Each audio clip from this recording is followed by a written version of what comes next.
Baik, bismillahirrahmanirrahim dan assalamualaikum warahmatullahi wabarakatuh.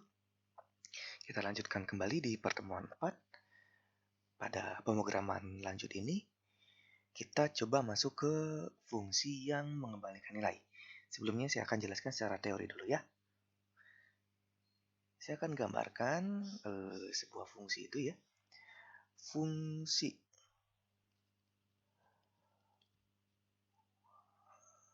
menggunakan return ya, atau yang mengembalikan sebuah nilai. Nah, tata aturannya, fungsi itu biasanya ditulis seperti ini. Kaidahnya dia harus menulis tipe datanya terlebih dahulu, misalnya integer ya. Kemudian fungsi x seperti itu. Kemudian di sini ada parameternya ya. Kemudian buka kurung, tutup kurung. Di sini ada statement atau proses dari coding itu sendiri. Nah, pembedanya di bawah ada return kayak gitu ya. Nah, ini tata cara dalam penulisan sebuah fungsi, hampir mirip dengan prosedur. Tapi pembedanya adalah dia bisa mengembalikan sebuah nilai kepada si pemanggilnya. Nah, nanti misalnya di sini ada sebuah parameter, misalnya integer y ya. Nah, di sini misalnya y itu ada proses, contoh ini mah. Misalnya y ini adalah prosesnya 1 ditambah 2 gitu ya. Nah, nanti yang di return adalah y-nya ini. Berarti ditulis di sini y, return y. Nah, nanti y dia akan ditempatkan ke dalam tipe data ini. Gitu. Nah, nanti tipe data ini akan dipanggil seperti biasa di kelas main, biasanya kan gitu ya. Main juga ini termasuk dengan fungsi. Nah, misalnya ada si pemanggil yaitu integer hasil sama dengan cara manggilnya kan sama aja ya kayak prosedur. Berarti dia x dalam kurung integer y. Nah, nanti 1 ditambah 2 itu adalah 3 ya.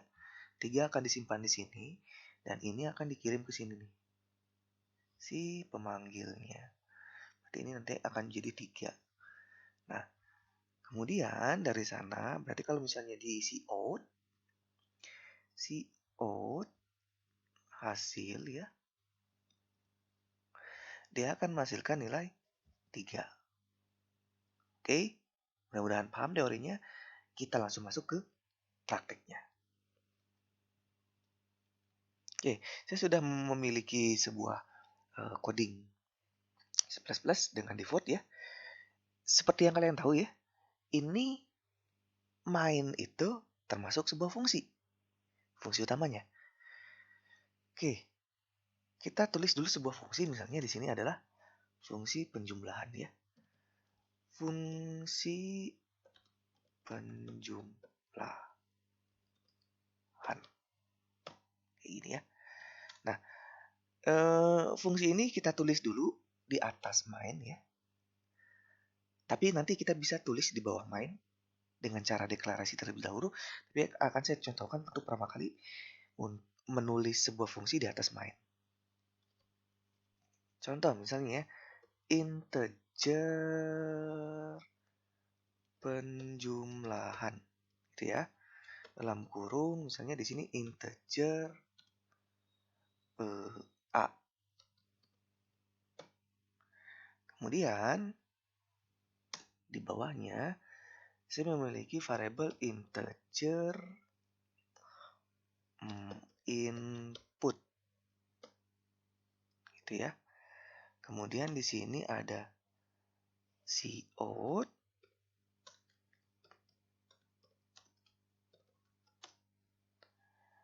kemudian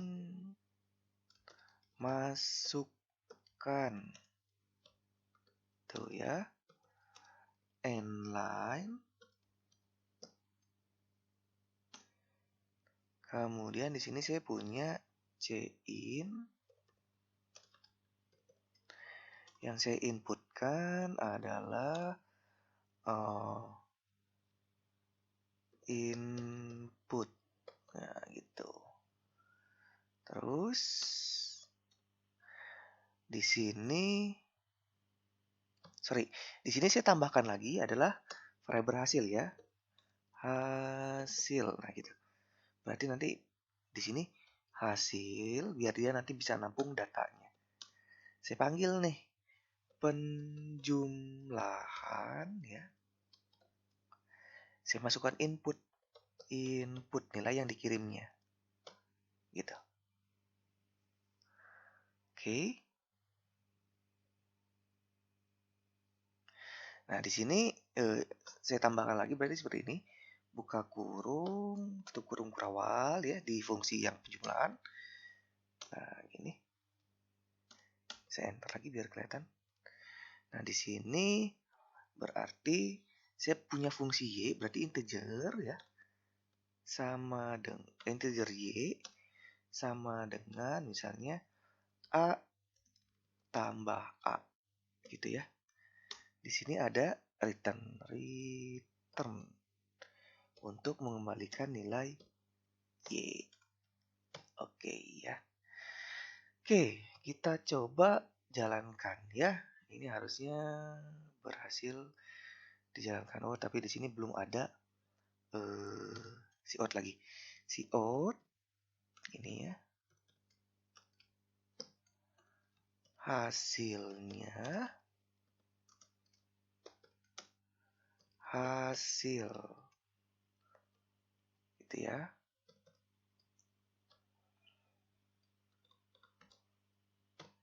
Oke. Kayaknya biar enak kayak gini deh. Ini saya cut. Saya masukkan ke sini. Ini saya tutup. Kemudian di sini saya bikin cout lagi tapi ada enter. Nah, jangan bingung ya. Karena pengen saya hasilkannya itu ada di bawahnya. Kita jalankan. Masukkan nilai ya berarti ya. Misalnya saya 3. Enter. Hasilnya 6. Nah, di sini perhatikan nih. Ya. Saya memasukkan nilai 3 dari proses ini ya.